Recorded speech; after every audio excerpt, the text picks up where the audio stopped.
तो क्या होता है जब दुनिया की दो बड़ी ताकतें हाथ मिलाती हैं और एक ऐसा अग्रीमेंट करती हैं जो ग्लोबल पावर बैलेंस को हमेशा के लिए बदल सकता है। आज हम इसी की बात करने वाले हैं, एक बहुत बड़े जियोपॉलिटिकल शिफ्ट की जो अब सबके सामने आ चुका है। सोचिए, एक ऐसा नया एग्रीमेंट जो इजाजत देता है एक दूसरे की जमीन पर 3000 सैनिकों की तैनाती की, 5 वॉरशिप्स की और 10 मिलिट्री एयरक्राफ्ट की, वो भी एक ही समय पर। जी हां, यही है भारत और रूस के बीच हुए नए रिलॉस एग्रीमेंट की ताकत। चलिए इसमें थोड़ा और गहरा उतरते हैं। हम बात कर रहे हैं भारत और रूस के बीच एक बहुत बड़े डिफेंस कॉपरेशन एग्रीमेंट की, जो अब पूरी तरह से लागू हो चुका है और इसके सिग्नल पूरी दुनिया में महसूस किए जा रहे हैं। तो ये जो पूरा पावरफुल अरेंजमेंट है, ये एक अग्रीमेंट का हिस्सा है जिसे ऑफिशियली रिलोज कहा जाता है। अच्छा, तो ये रिलोज है क्या? इसे ऐसे समझिए, मान लीजिए एक इंडियन वॉरशिप को रूस के पास फ्यूल चाहिए या फिर किसी रशियन एयरक्राफ्ट को भारत में अर्जेंट रिपेयर की जरूरत पड़ जाए, तो रिलोस ये सब मुमकिन बनाता है, वो भी बिना किसी लंबी चौड़ी कागजी कार्रवाई के। ये समझिए कि ये मिलिट्री सपोर्ट के लिए एक स्मूथ सीमलेस हाईवे की तरह है। और सुनिए, ये सिर्फ कोई बातचीत नहीं है जो हवा में हो रही है। ये एग्रीमेंट पिछले साल साइन हुआ, इसी साल जनवरी में लागू भी हो गया। और इसकी जो खास डिटेल्स थी ना, जो अब तक पब्लिक नहीं थी, वो अभी अभी रूस के ऑफिशियल लीगल पोर्टल पर सामने आई हैं।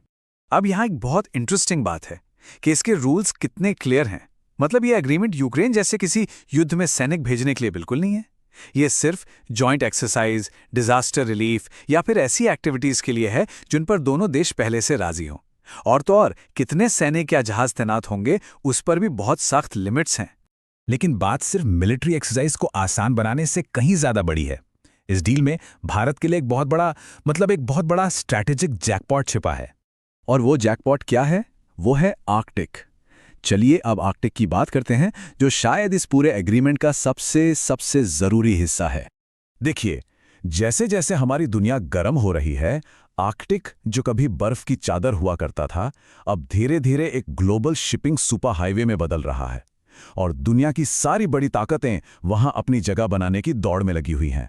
अब सोचिए, भारत जो कल की 15 या 20 ट्रिलियन डॉलर की इकोनॉमी बनने वाला है, उसके लिए इन फ्यूचर ट्रेड रूट्स को सिक्योर करना कोई ऑप्शन नहीं है, ये एक जरूरत है। और रेलोस क्या करता है?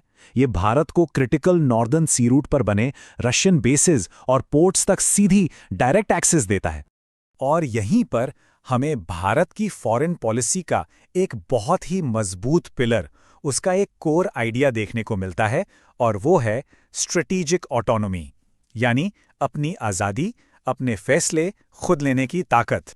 अब देखिए, बात यह है कि रूस के साथ ये डील कोई अकेली डील नहीं है।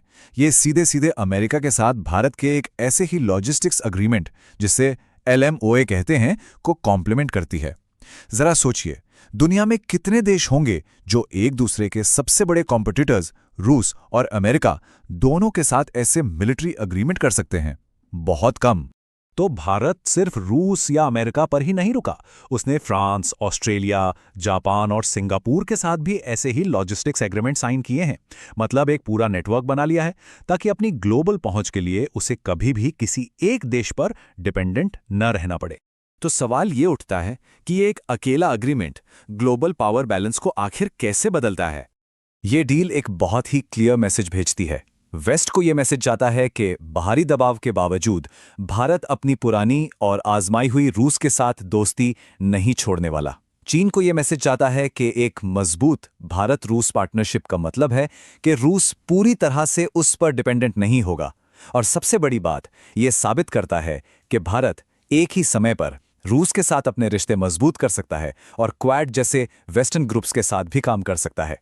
यह मल्टी अलाइनमेंट का एक बेहतरीन एग्जाम्पल है। तो आखिर में ये पूरी स्ट्रैटेजी किस लिए है?